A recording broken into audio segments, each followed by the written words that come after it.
G'day, this is Red20 and today I'm going to look at hot wire cutting and in particular my bow setup.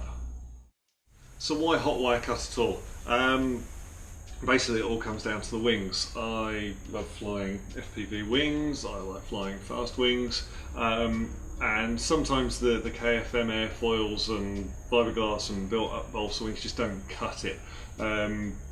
Foam cut wings are nice and light, they're nice and strong, they're relatively easy to build and repair, so why not do it?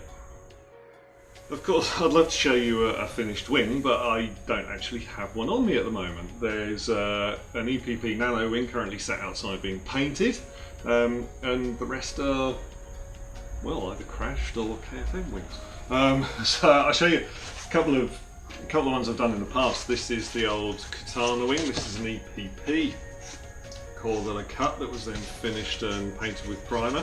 Carbon spars in there, absolutely rigid, which is cool.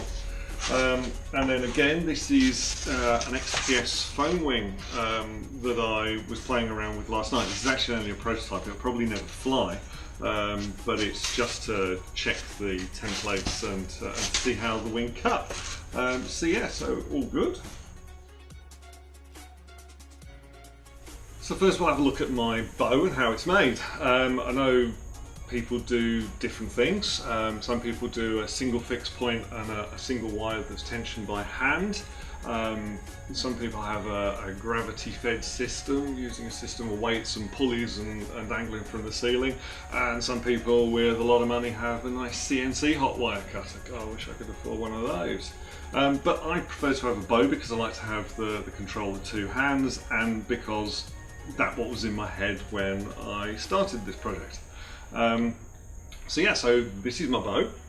Very simple construction, made out of 42 by 19mm pine strip. A couple of bolts that I found in the cupboard joining the whole thing together, and that's it. This is the second bow that I did. The first one used much thinner wood, and to be honest I found that it wasn't that strong. It had a bit of flex in it, but also I built it with the heavier wood, this one, because I needed something that was a bit heavier, and that makes it easier to cut if you don't have to push down on the wire to keep it on the template. If you can actually just use the weight of the bow to make straight cuts and to follow the form of the template, it makes things a lot easier. So wiring the whole thing up, I kept it as cheap and simple as possible. A couple of eye bolts screwed into the wood, act as anchor points for the wire. Negative, positive crocodile clips going into a switch that I found in the cupboard, just so that I've got some control over the power. And then the wire itself. Now you can go to one of these electronic stores, or you can source on the internet, and you can get some nice nichrome wire in about 0.13 diameter that will cost you an absolute fortune for about 2 meters. Or you can listen to Andrew Newton, who's a big source of inspiration for this project, and you can go to the fishing shop, and from the fishing shop you can buy nickel chrome alloy fishing trace. Now I got a couple of sizes to test. There's a 44-pound test and a 69-pound test. This is 0.014, this is 0.018. Costs about $5 for 30 feet of the stuff. This will keep me going for the rest of my life, I imagine. You can also get for a couple of bucks things like these useful crimps that are used to attach the wires to the eye bolts, and it's all good. So wire tension is an interesting point. You'll notice that I've got bungee cords on here, and you might be thinking why. Well, if you put a fixed wire or a bit of wood to tension this, it doesn't work, because as soon as this wire gets hot, metal expands when it gets hot, so this wire goes nice and floppy and your tensioning is useless. So you have to use something sprung or elasticated, and what I did was put the cable ties on first, and then hooked on the bungees to give the wire some tension, and then put this extra cable tie on just to pull it all down, just to give it that extra bit of pull. And it's pretty tight, it works quite well, and yeah, you want it pretty much as stiff as you can get it without actually pulling anything apart or breaking the wire. So power. When I first started, I did all this research and decided that I needed a 40-watt power supply to get the correct temperature for my wire. Better say this is an 800mm bow, so you need to know the length to work out the resistance and work out what power you need. Whatever. I ended up thinking that I needed to make this 40-watt power supply unit. I went out and I bought a rail-mounted PSU and loads of switches and plugs and everything like this, and it plugs into the mains electricity so it can blow you up, and it worked, but it's not really worth it. Because, again, listening to people like Andrew Newton and other people on the internet, you can just use a LiPo. I've been doing a few experiments to see what works best. I've used 3, 4 and 5 cells. All have worked with varying degrees of success. None of them have burnt out the wire or caused any major problems. And certainly this is an old 4000 milliamp hour zippy pack from Hobby King, and it will probably last me for weeks hot wire cutting, because the drain really is very, very small. So what I do is I've got my old wattage power meter. I plug my LiPo into that first, and that lets me keep an eye on how much power is being drawn, make sure that the battery's safe. This one's a bit charged now, so it's sitting at 19 volts. Yeah, and then that's it, and then literally it just plugs to the other side of the watt meter, into the switch, clipped onto the thing, onto the wire. And if I switch it on, I see a bit of smoke coming off because I was using it last night. It doesn't like glow red or anything, but you do not want to touch this now because it's going to be hot. This is drawing about 60 watts, 3.3 amps. And the voltage has hardly dropped at all. It started at 19.1, it's now on 18.5. So, perfect. In the time I've been talking and switched it on, it's only drawn 25 milliamps. So there you go. Heats up really quick, cools down really quick. That's now safe to touch. So what to cut is the next thing. Well, I use 2 different foams, and they can also cut polystyrene and all kinds of things, but the 2 I use are XPS foam and EPP foam. So XPS, first of all, this is available from all good Bunnings hardware stores here in Australia.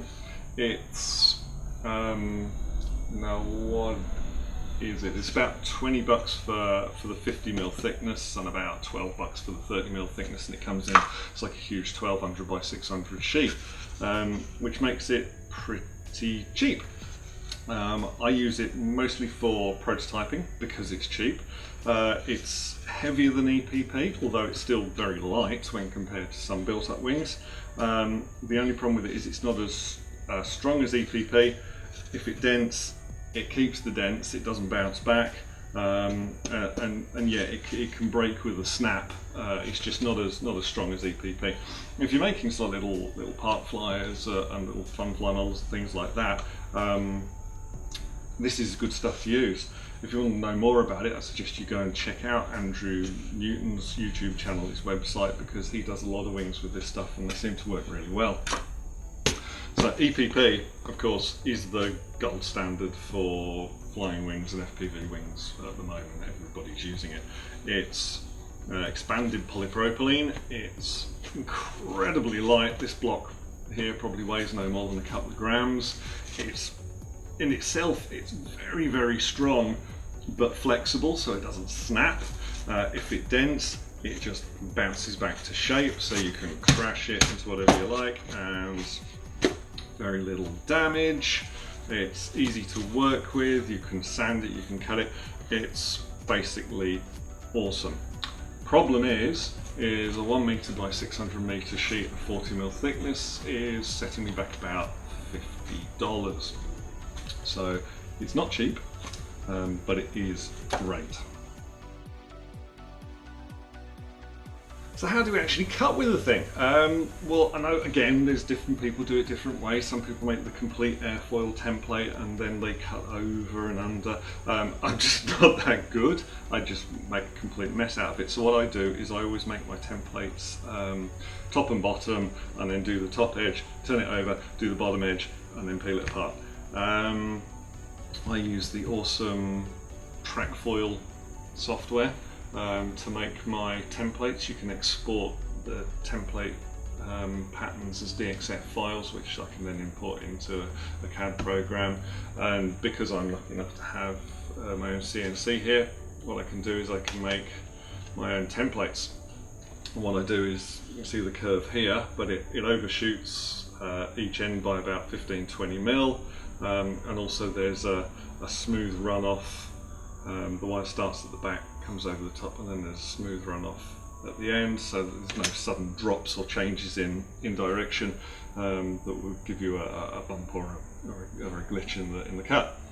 I always put a couple of small holes so I can fix it with pins, and that's basically it. I know other people that use like thin aluminium plate or even some fiberglass or anything like that. Anything that you can cut. It's like tin to make the template seems to work well. Okay, so I guess the only thing left to do is to show you the whole thing in action. I found some old templates that fit this block of EPP, and what to do is I've attached them with some double-sided tape just to make sure they don't move around, and then a couple of tacks. The pins through the holes also help you to line up the other template when you put it on the other way around. So that's it. What I do is always sit them on a couple of wooden battens. That gives me some clearance for the bow coming over the top, so it doesn't scrape on the bench, and also so that the wire doesn't hit the bench and burn it. Now I just use a stack of old cutting plates because they're heavy, but for this size it's a bit awkward because they're a bit too big. But they will hold that down nicely. I'll just have to do it a bit blind. So let's give it a go. It's going to be embarrassing if it doesn't work, isn't it? Make sure these wires are out of the way. Switch the bow on and just lay it on the, let's make from this one, lay it on the template and pull.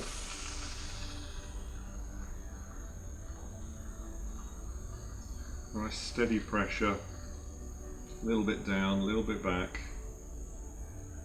Just let it cut through in its own time. If you do it too fast, it will jump.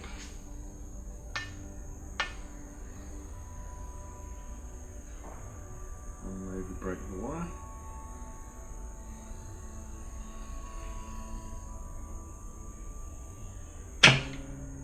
Done. Little ping at the end because I couldn't really see it. To the second side now. Also worth pointing out that when I make these templates, I make sure that the total depth of them overlapped is the same as the thickness of the material, and that way I can get a solid surface to push down on the templates when I'm cutting. So here we go. Probably talk a bit about PPE now. If this was a bigger cut and I was doing it on my own, I would probably be wearing a mask and also have this area ventilated, but of course today I am talking to you on the camera and I won't be able to do it, so I shall risk my lungs for the sake of your entertainment. That's how much I love you guys. There we go. That's just when you find you have to step back a bit.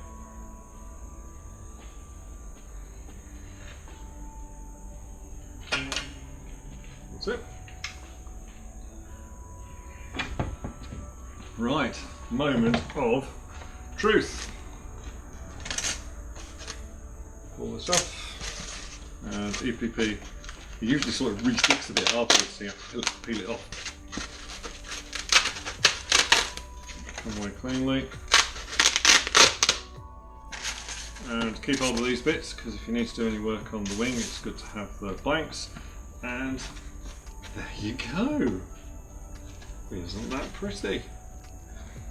It's a nice RG15 or something like that, cut into some EPP, gives me a perfect flying wing.